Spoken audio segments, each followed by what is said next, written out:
You know what's weird about Parkinson's? Sometimes the symptoms that you try the hardest to hide are the ones that show up like they paid for front row seats. I didn't even realize I was doing it. I thought I was being smooth. Turns out, I looked like I was buffering in real life. And today we're going to talk about that. Because if you're doing this too, you might actually be making things harder without even knowing it. So stick around because this one surprised me. Welcome to Living with Parkinson's. The good, the bad, and the reality. Real talk, real life, real community with Bryce Perry. Let's begin. Hey everyone, welcome back to the broadcast. If you're new here, my name is Bryce and I was diagnosed with Parkinson's at the age of 40. I've been living with it now for over 15 years. And on this channel, we talk about the real side of Parkinson's, not the brochure version, not the everything's fine version, but the real day-to-day stuff. So if that's something that you need, then you're in the right place. And if you've been here for a while, seriously, thank you. You showing up here consistently means more than you probably realize. Now let me ask you something. Have you ever caught yourself trying to hide a symptom? Like just subtle, like a little adjustment, or maybe like just speeding things up, or acting like nothing's happening, right? Well, me too, right? And if that's you, give me a me too in the comments as well. If you ever try to hide your symptoms, because with Parkinson's, there's this quiet pressure, right? This quiet pressure to kind of look normal or act normal, to maybe not draw attention to ourselves. Like we're all just out here thinking nothing to see here, right? Just casually overthinking every step I take. That's all I'm doing. And the problem is we get really good at hiding things. Matter of fact, we get too good. Because what starts as, I'll just push through this, turns into, I hope nobody notices this. And eventually it becomes, I am now performing walking. Isn't that wild? My tremor, when I was working and I was still trying to deal with this whole thing and I didn't want to tell anybody about it and I was trying to hide everything and probably trying to pretend I didn't have it myself. My hand was always hidden. It would be in my pocket or under my thigh or under my arm or always hiding.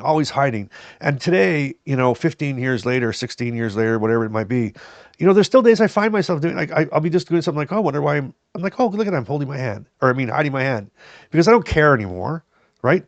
I was able to get through this and over this, and that's what I want to talk to you about today. But there's always something that we're trying to hide. And the question is, why do we do it? And I'll tell you, I remember being out one day, okay?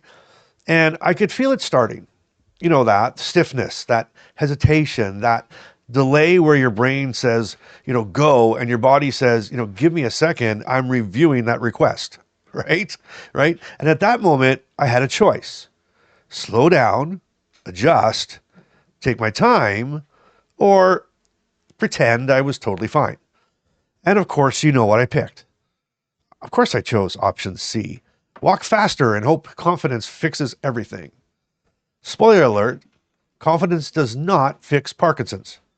It just makes you look like you're late for something you forgot. And the more I pushed, the worse it got. The shorter my steps became. More tension. And inside my head, in my head, absolute chaos. Because now I wasn't just walking, I was auditioning. Think about that. And this is where it really clicked for me.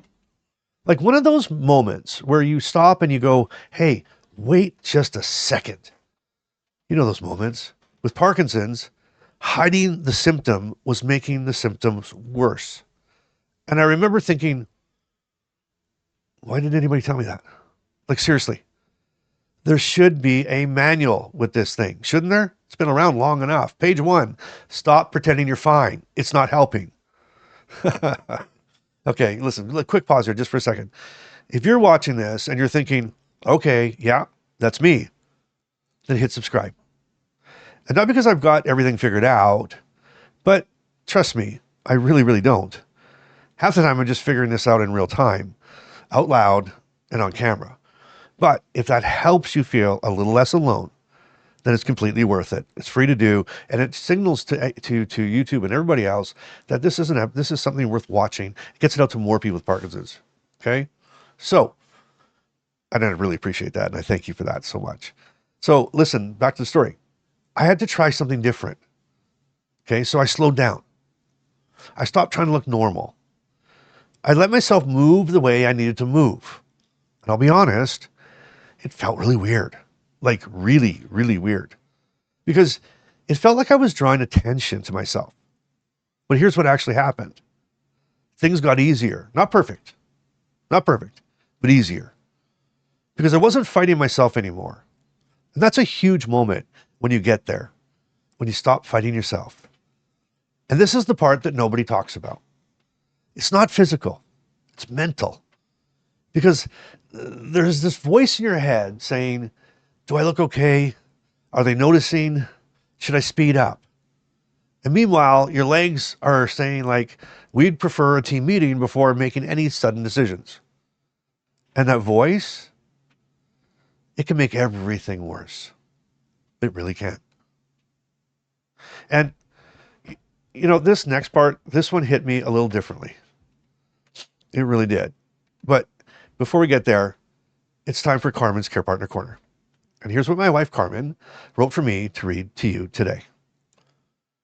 Sometimes the hardest part of Parkinson's isn't what we see. It's what you're trying so hard not to let us see. We notice the pause before you move. We notice when you rush for no reason. And we notice when something feels off, even if you don't say a word. And it's not because we're watching you closely. It's because we care about you so deeply. What's hard for us isn't the symptom. It's seeing you carry it alone. It's watching you push through something that you don't have to push through. It's knowing you're trying to protect us when really we just want to be a part of it with you. You don't have to hide it from us. You don't have to pretend. We're not judging how you move, and we're not keeping score. We're just hoping that you'll let us in, even a little more than you do now. And if I could share one thing with other care partners, don't always jump in right away. Sometimes that instinct to fix it or step in or say something, right? It's always there, but not every moment needs a solution. Sometimes what your person needs the most is time and space to figure it out, and the comfort of knowing you're right there if they need you. Support doesn't always look like helping. Sometimes it looks like waiting without making them feel alone.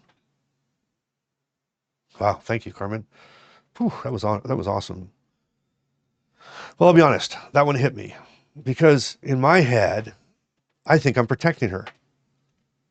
But now reading that and what she's saying is, it actually makes it harder. And also, let's be honest, when she doesn't step in, that's a little confusing because I'm standing there like, okay, are you helping me or are you testing me right now? What's going on? Like I'm waiting for her to go like, hey, see, I told you so. But she doesn't. She just lets me figure it out.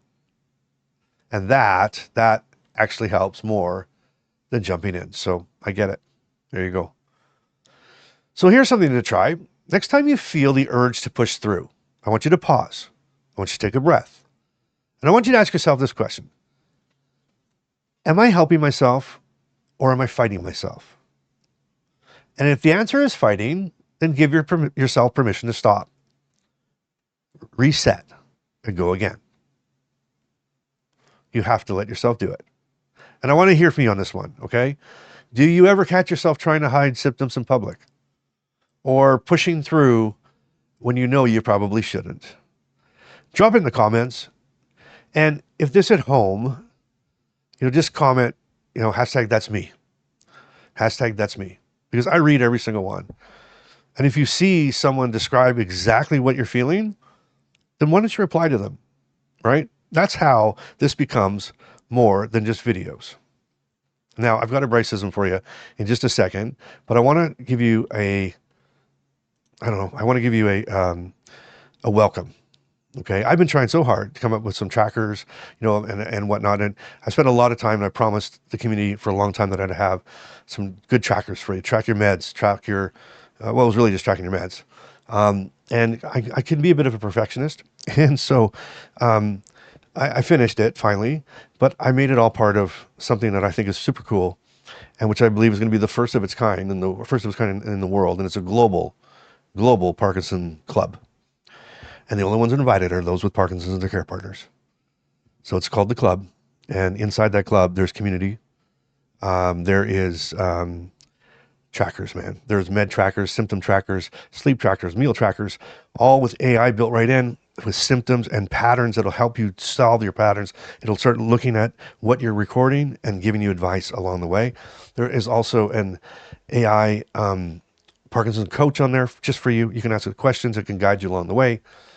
And here's the best news. Here's the best part of all. I have been trying so hard to figure out how to do it for free, so it wouldn't cost anybody anything. So Parkinson's people can get help 24/7 and be part of a community and have all the resources around them that they need in one place. And I think I figured it out. So I want to welcome you to the club. Doors are going to open on April the 15th. I put it on my website 2 days ago, and there's already a waiting list to get in. So head there now, dolifetoday.com. You'll see the club on there, and we're going to let people in waves, right? So there's first 200, then another 200, then another 200, another 200, because we just don't want to overwhelm it. We want it to be done right and well.